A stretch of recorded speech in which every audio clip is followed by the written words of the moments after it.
అంటే రకరకాల కారణాలు చెప్పేసి ఇంటికి వెళ్ళిపోయేవాళ్ళు. అలాంటి సందర్భంలో నేను చెప్పాను కదా, నేనేం చెప్పానంటే నాకు ఒకటే సార్, ఆకలి అనేది నాకు చిన్నప్పటి నుంచే తెలుసు కాబట్టి నేను ఫస్ట్ సెలక్షన్కి వెళ్ళినప్పుడే ఏదేమైనా కానీ నేను గెలవాలి, నేను గెలిస్తే మా అమ్మా నాన్నకు నేను మంచిగా చూసుకోవచ్చు అని చెప్పేసి ఆ రోజే నేను డిసైడ్ అయ్యాను. డిసైడ్ అయితే సెలక్షన్కి అయిన తర్వాత నాకు చిన్న వయసు సార్, అప్పుడు నాకు ఆర్మీ జాబ్కి వెళ్ళేటప్పుడు 17 సంవత్సరాల లోపే జాబ్కి వెళ్ళాను సార్. నేను ఫస్ట్ సెలక్షన్కి వెళ్ళిన తర్వాత సెలెక్ట్ అయ్యి ఒక 2 మంత్స్ నన్ను హోల్డింగ్ పీరియడ్, అంటే ఇప్పుడు మీరు అంతా సెలెక్ట్ అయిపోయారు, మీరు అక్కడికి వెళ్ళిన తర్వాత చాలా కష్ట నష్టాలు ఉంటాయి.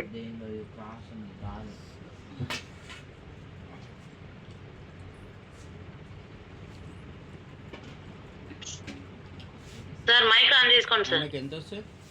1 lakhs అంటే ఆయన డ్రెస్ వేసుకుంటే ఇంట్లో కూడా. Thank you. మన లైఫ్ లైన్ లో షాప్ దగ్గర ఉంటూ జర్నీ అంటే ఫీల్డ్ వర్క్ నుంచి వస్తే ఇక్కడ ఆగి ఇక్కడే ఫీల్డ్ వర్క్ మీకు జూమ్ మీటింగ్ టైం అయిందని చెప్పేసి చేస్తున్నాను. ఇక్కడ మా లైఫ్ లైన్ మా బ్రదరు సర్జికల్ షాపు, అందువల్ల కొంచెం డిస్టర్బ్ ఉందని చెప్పడం కోసం మీట్ లో పెట్టాను madam. Okay sir, thank you madam. అలాగా చూసుకుంటూ వెళ్తే నాకున్నటువంటి కష్టాలు చాలా పెద్దవి సార్. ఎందుకంటే అమ్మా నాన్న నాకు చిన్నప్పటి నుంచి వాళ్ళ కష్టాలు నేను చూసినప్పుడల్లా ఏదో ఒకటి చెయ్యాలా అని చెప్పేసి చిన్నప్పుడే నేను ఒక ట్రాక్టర్ పనికి వెళ్ళి చేసేవాడిని. అమ్మ నాన్న చూస్తే చాలా బాధపడేవాళ్ళు. ఎందుకంటే చిన్న వయసులో మనం ఇట్లాంటి చిన్న పనులు చేసుకుంటూ వారానికి ఒక 500 నుంచి 700 సంపాదించేవాడిని సార్. అలాంటి సందర్భంలో మళ్ళీ చూసుకుంటే ఇంకా మనం ఏదో ఒకటి చేయాలనేది నాకు చిన్నప్పటి నుంచి ఒక ఆశ. మనం ఏదో ఒకటి సమాజంలో మంచి చేయాలనేది నాకు ఎప్పుడు ఉంటుంది సార్ అని చెప్పేసి ఇంకా నేను ట్రాక్టర్ పని చేసేవాడిని. అలా చూసుకుంటే కొండగడ్డికి వెళ్ళేవాడిని. తర్వాత చూసుకుంటే ఎదురు బొంగులు సార్, నా రేంజ్కి ఆ టైంలో ఒక 3 నుంచి 5 బొంగులు మొయ్యాలంటేనే కష్టం సార్. ఎందుకంటే నా వయసు అంత చిన్నది. అలాంటి సందర్భంలో నేను 10 బొంగులు కట్టుకుంటే ఏదో 10 రూపాయలు వస్తే 100 రూపాయలు వస్తాయి కదనే ఆశతో కట్టుకొని మోసుకొని వచ్చే సందర్భంలో నాకు చాలా ట్రబుల్స్. అంటే ఎందుకు చెప్తున్నానంటే సార్, చాలా మంది మన అమ్మా నాన్న వాళ్ళు ఖర్చు పెడుతుంటే మనం హ్యాపీగా తిరిగి అమ్మా నాన్నకు లాస్ట్ లో మనం ఏం మిగిలించలేకపోతుంటాం. అలాంటి సందర్భంలో నా టెస్టిమనీ నేను ఎందుకు చెప్తున్నానంటే, నాలాగా కష్టపడే వాళ్ళు ఎంతో మంది ఉంటారు. వాళ్ళకు 1% అయినా కానీ ఈయన చెప్పిన మాటలు కనెక్ట్ అయితే నా మాట ద్వారా ఒక్కరి మాటన కానీ బాగుంటది అని చెప్పేసి నేను నా లైఫ్ టెస్టిమోనీలు చెప్తున్నాను సార్. అంతేగాని లేకుంటే నేను ఏదో మిమ్మల్ని మెప్పించడం కోసమో లేదంటే నేను ఏదో చేశానని చెప్పడం కోసం కాదు. అలా చూసుకొని ఇంకా అన్ని పనులు సార్, ఏ పని వచ్చినా కానీ నేను వెళ్ళి వారానికి ఒకసారి మనకు వచ్చిన ఎంతో కొంత అమౌంట్ వచ్చేది సార్. ఒక 500, 1000, 2000 సంపాదించేవాడిని. ఆ సంపాదనలో అమ్మా నాన్నకు ఒక 1000 రూపాయలు ఇస్తే 700 ఇచ్చేవాడిని. 300 నా పర్సనల్ ఖర్చులో పెట్టుకొని అట్లా నేను చిన్నగా అంచెలంచెలుగా ఎదగడం మొదలు పెట్టాను సార్. పెట్టినప్పుడు ఇంకా ఆర్మీకి వెళ్ళాను. ఆర్మీ సెలక్షన్ అయిన తర్వాత నేను చిన్న వయసులో వెళ్తూ ఉంటే మా అమ్మ మా నాన్న నన్ను పట్టుకొని ఏడవడం జరిగింది. ఎందుకంటే చాలా మందిని మనందరం చూస్తూ ఉంటాం సార్. చాలా మంది, ఎందుకంటే దేవుడు మనం ఎన్నో మంచి పనులు చేస్తే మనకు ఎటువంటి ప్రాబ్లం లేకుండా మళ్ళీ మనం తిరిగి రిటర్న్ రాగలిగామంటే యాక్చువల్ గా మనం యేసు కావచ్చు, అల్లా కావచ్చు, కృష్ణుడు కావచ్చు, ఏ దేవుడికైనా కానీ మా ఆంధ్ర ఏమంటారంటే ఆర్మీలో మాకు అన్ని దేవుళ్ళు సమానమే సార్. అందరూ మనల్ని సక్రమంగా చూస్తేనే మనం ఈ రేంజ్ కి ఎదగగలుగుతున్నాము అనేసి నేను భావిస్తుంటాను. దేవుడు చర్చి ఎదురు పడితే చర్చికి దండం పెడతాను, మసీదు ఎదురు పడితే మసీదుకి దండం పెట్టుకుంటాను, కృష్ణుని ఎదురు పడితే కృష్ణుడికి దండం పెడతాను సార్. ఎందువల్ల అంటే సార్, వాళ్ళు ముగ్గురు మనము వాళ్ళను డివైడ్ చేశాము, దేవుళ్ళందరూ ఒకటే. అట్లా చేసుకుంటూ వెళ్ళేటప్పుడు నా వయసులో మా అమ్మ నాన్న నన్ను ఒక రోజు పట్టుకొని ఏడ్చారు. నాన్న, నువ్వు ఇంత చిన్న వయసులో వెళ్తున్నావు, అక్కడ కష్టాలు ఉంటాయంట, నువ్వు ఎలా చేయగలుగుతావు, నిన్ను చూస్తే మాకేమో బాధ అనిపిస్తుంది. కాకపోతే మన ఇంట్లో ఉన్నటువంటి పరిస్థితులు నాన్న ఏమో చాలా అప్పులు చేసేవారు సార్. అప్పులు అంటే నాన్న ఏదో ఒక ఎంజాయ్మెంట్ కోసం కాదు, ఏం లేదు. మేము ముగ్గురం అన్నదమ్ములము.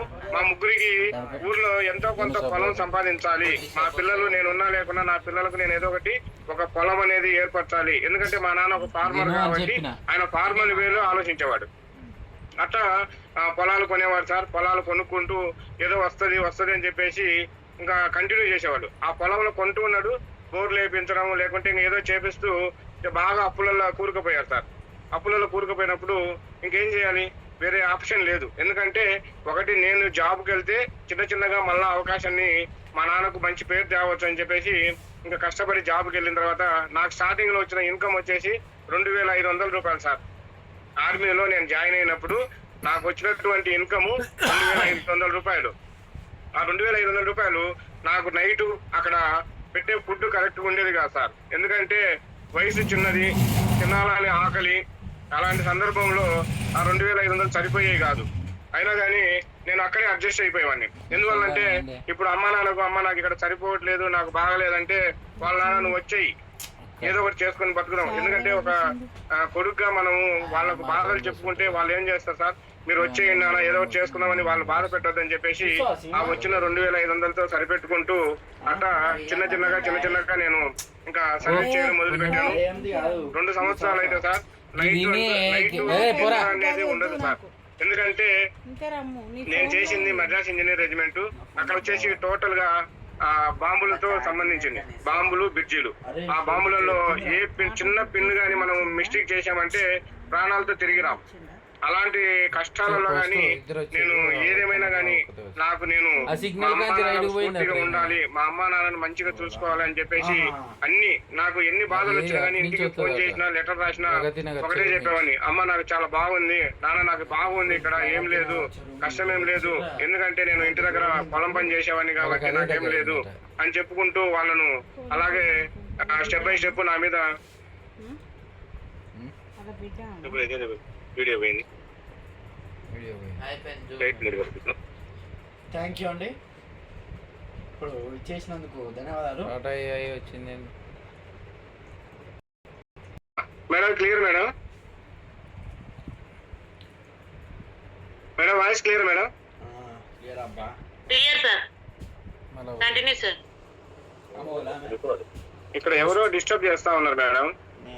ఓకే సార్, నేను అందరినీ అన్నిట్లో అయిన తర్వాత రిటైర్డ్ అవ్వడం జరిగింది.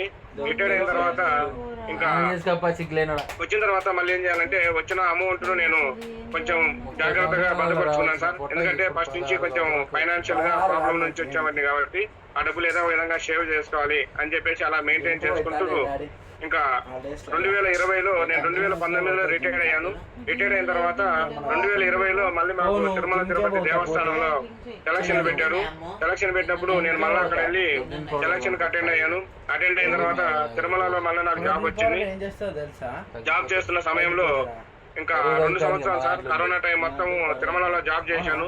జాబ్ చేస్తున్న సందర్భంలో నాకు తెలిసినటువంటి బ్యాంక్ లో ఎంప్లాయీ, నేను ఇక్కడ బ్యాంక్ లో నీకు అవకాశం ఇస్తాను చేసుకుంటావా అని చెప్పేసి నాకు తెలిసిన మా ఫ్రెండ్ జాబ్ ఇవ్వడం జరిగింది. అక్కడ చేస్తున్న సమయంలో అక్కడ నాకు బాగా ఇబ్బంది అనిపించింది సార్. ఎందుకంటే అక్కడ నాకు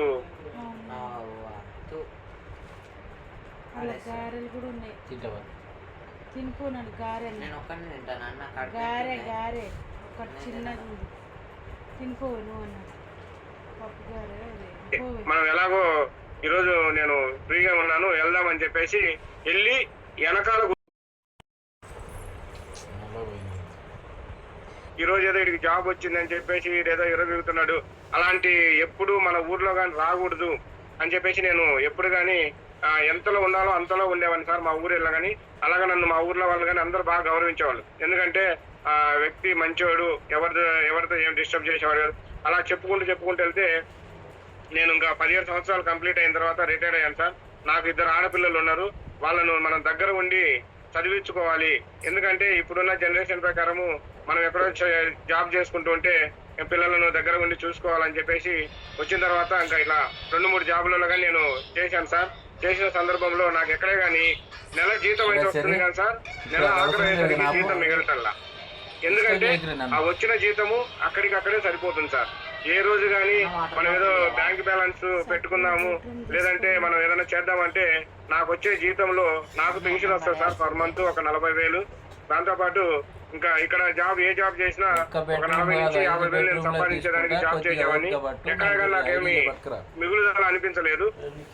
అప్పుడు నాకు గురువు గారి మీటింగ్ వెళ్ళిన తర్వాత అక్కడ నాకు బాగా కనెక్ట్ అయింది ఏంటంటే మనం బతికున్నప్పుడే నలుగురికి మంచి చేయలేకపోతే మనం లేనప్పుడు మనల్ని ఎవరు గుర్తిస్తారనే ఒక మాట నాకు కనెక్ట్ అయింది సార్. ఎందుకంటే చూడండి, మనము ఒక నలుగురికి సమాజంలో ఒక నలుగురికి మనం మంచి చేసి వాళ్ళకు ఒక మంచి స్థాయికి తీసుకెళ్ళగలిగామంటే వాళ్ళు ఫ్యూచర్ లో మనల్ని ఎప్పుడు గుర్తించుకుంటారు సార్. ఎందుకంటే ఇక్కడ ఉన్నటువంటి ఈ వెస్టేజ్ మార్కెట్ లో 3 తరాలకు అవకాశం ఉంది. అంటే ఎక్కడైనా ఉందా అంటే ఎక్కడ లేదు సార్. భవిష్యత్తు ఇది, అది భవిష్యత్తు.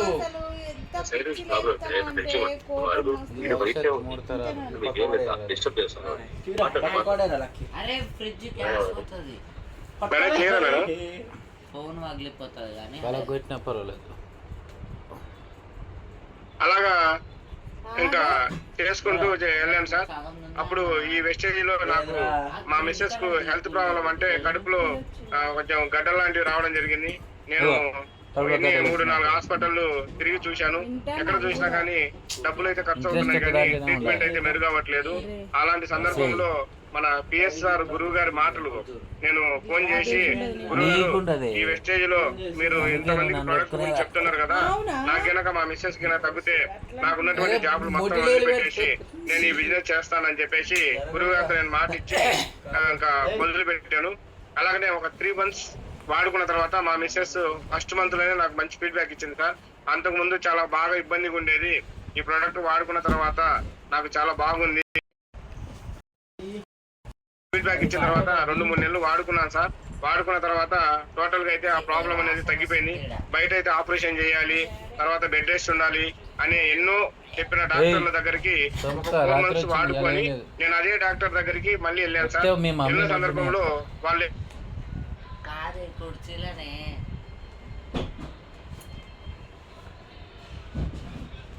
జాబ్ చేసి రిటైర్ అయ్యాము. అక్కడ వచ్చేసి మాకు 6 నెలలకు ఒకసారి రీచెకప్ మెడికల్ ఉంటది, మన హెల్త్ పరంగా ఏదైనా ప్రాబ్లం ఉన్నా కానీ చూపించుకోవచ్చు అని చెప్పేసి నేను అలా వచ్చానని చెప్పేసి వాళ్ళకి చెప్పడం జరిగింది. ఏం లేదు, మీ మిస్సెస్ కానీ బాగుంది, ఇప్పుడు అలాంటి ఏం ప్రాబ్లం లేదు, మీరేం డౌట్ పడొద్దు అని చెప్పారు సార్. అప్పుడు నేను గట్టిగా నిర్ణయం తీసుకున్నాను సార్. ఎందువల్ల అంటే మా మిస్సెస్ కు తగ్గినప్పుడు అలాంటి వాళ్ళు ఎంతో మంది భూమి మీద ఉంటారు. అలాగే నేను ఇంకా బిజినెస్ స్టార్ట్ చేసిన తర్వాత మాకు తెలిసిన ఒక ఆవిడ వచ్చేసి మా ఊరి దగ్గరలోనే ఎర్నియా ప్రాబ్లమ్ తో చాలా బాధపడేది సార్. అప్పుడు యాక్చువల్ గా నాకు పెద్దగా సబ్జెక్ట్ గా నేను తెలియదు. అప్పుడు నేను ఏం చేశానంటే ఈ ఫుడ్ సప్లిమెంట్ వాడిన తర్వాత నాకు వచ్చినటువంటి రిజల్ట్ మీద ఆమెకు చెప్పడం జరిగింది. చెప్పిన తర్వాత ఆమె కరెక్ట్ ఒక 1 or 2 months వాడిన తర్వాత ప్రాబ్లం తగ్గిందని చెప్పేసి ఆ మేడం గారు కానీ ఐడి చేసుకొని ఇప్పుడు వండర్ఫుల్ గా మేడం గారు కానీ బిజినెస్ చేస్తున్నారు సార్. అట్లా చూసుకుంటా పోతే ఇంకా మా పెద్ద పాప కానీ కొంచెం మా మిస్సెస్ హెల్త్ ప్రాబ్లం ఉన్నప్పుడు మా పాప కానీ కొంచెం హెల్త్ అంటే స్టార్టింగ్ దశలో కొంచెం కడుపులో నొప్పిలాగా బాధలాగా ఉండేది. అలాంటి సందర్భంలో మా పాపకి వచ్చేసి మన శతవారి మ్యాక్స్ అనేది ప్రొడక్ట్ వాడిపించాను సార్.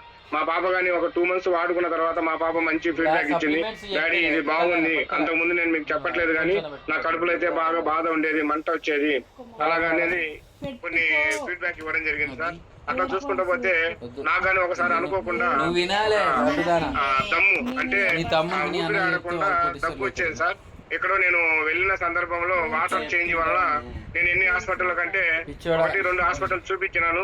హాస్పిటల్ అయితే ఏం లేదని చెప్తున్నారు కానీ నాకైతే ప్రాబ్లం ఉంది సార్. ఎందుకంటే నేను ఆ తగ్గేటప్పుడు ఊపిరి ఆడక ఏమన్నా జరుగుతామో అని చెప్పేసి మా ఆవిడ మా పిల్లలు ఎప్పుడు నన్ను కనిపెట్టుకొని ఉండేవాళ్ళు.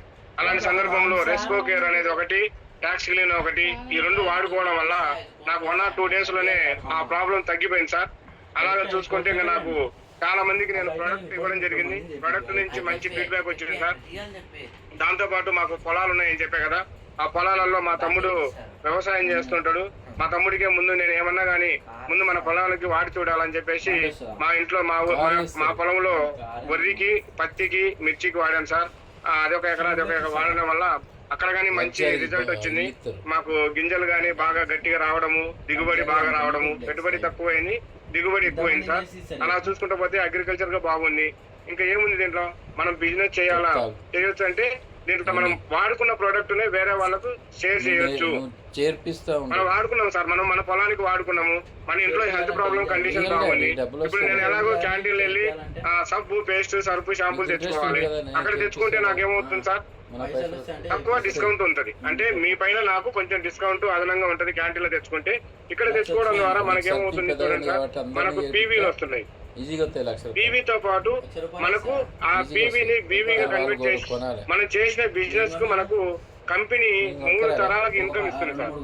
3 తరాలకు ఇన్కమ్ ఇస్తుందంటే అసలు గ్రేట్ గా సార్. ఎక్కడైనా కానీ మనం చేసిన మనం వాడుకున్న ఒక ప్రోడక్ట్ కే మనకు ఎటువంటి బెనిఫిట్ లేదు, కానీ ఇక్కడ మనం వాడుకుంటూ మన ఆరోగ్యాన్ని బాగు చేసుకుంటూ నలుగురిని మంచి చేస్తున్నాం అని చెప్పేసి నాకు ఎన్ని వచ్చినా కానీ సార్ ఎంతో మంది మనల్ని అవమానిస్తూ ఉంటారు. ఎందుకంటే వాళ్ళు మనకు గురుగారు చెప్తా ఉంటాడు కదా, మనం ఈ బిజినెస్ లో ఎవరికైనా ఫోన్ చేస్తే స్టార్టింగ్ లో బాగా ఫ్రెండ్ గా ఉంటారు. ఈ బిజినెస్ కు మనం చెప్పేటప్పుడు వాళ్ళు లైట్ తీసుకుంటారు సార్. ఎందుకంటే వాళ్ళకు తెలుసు ఏంది మనం ఎట్టో తగ్గించాలా, ఈయన ఎలాగన్నా కానీ మనం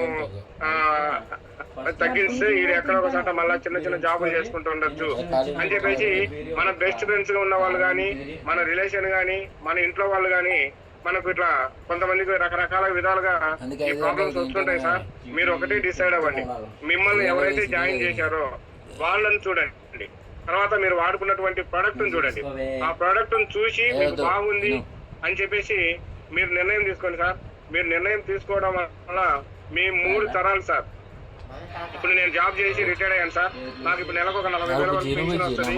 నాకు ఏదైనా జరిగి చనిపోతే ఎవరికి గ్యారంటీ లేదు సార్.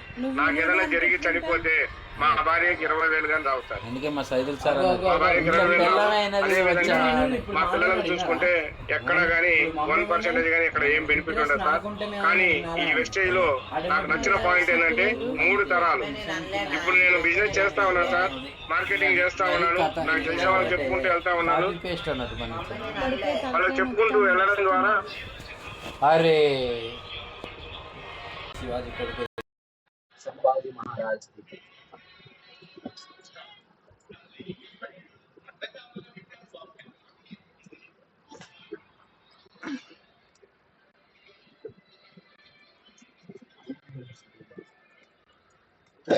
4,500 పాయింట్స్ ఉంటే బ్రౌన్స్ డైరెక్టర్ అవుతాం మనం. అంటే 4,000 చేయాలా?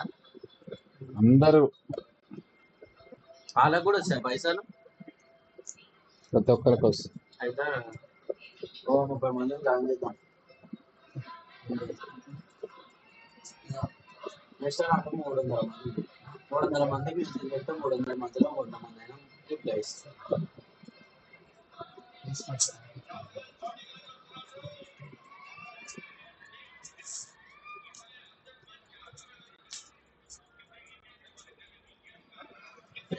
హాస్పిటల్ అంది, హాస్పిటల్ అంది ఆన్ చేస్తాను ఇప్పడాక రాదు. ఏం కాదు, నేను చెప్తాను ఫోన్ నెంబర్ డిస్టర్బ్ అయితే రాదు. ఏం డిస్టర్బ్ అవ్వదు. నెట్ ఎక్కువ వాడాలి, అంతే. డిస్టర్బ్ అయితే తీసే నీ అవ్వ వాడట్లే పెట్టుకో. గ్యాస్ ముక్కలు వచ్చాయి. ఇది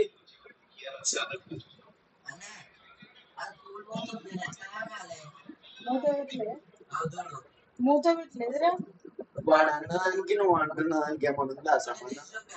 మూత పెట్టకపోతే గ్యాస్ పోతుంది.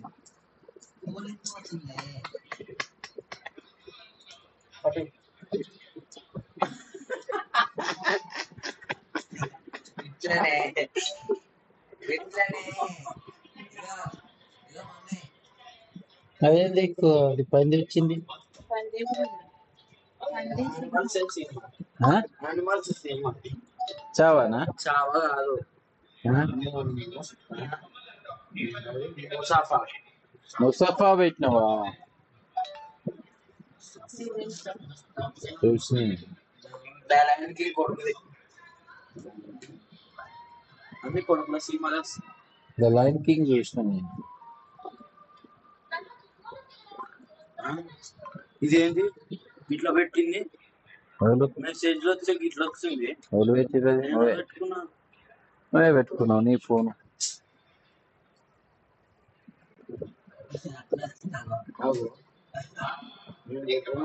40,000 వస్తున్నాయట ఆయనకి ఇప్పుడు. 40,000 వస్తాయా? ఎక్కువ రావాలి.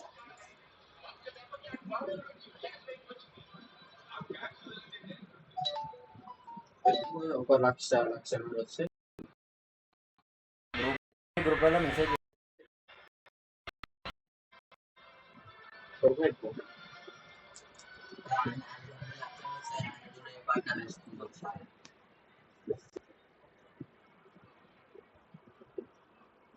ఒక షార్ట్ గన్ బుల్లెట్ తీసుకొని పైకి నార్మల్ పెట్టాడు. తర్వాత బయట పిలిచాడు. అంతే ఒక్క దెబ్బకి బైక్ ఇంకా స్టార్ట్ అయిపోయింది. చాలా క్రేజీగా ఉంది ఇలా స్టార్ట్ చేయడం బైక్ ని.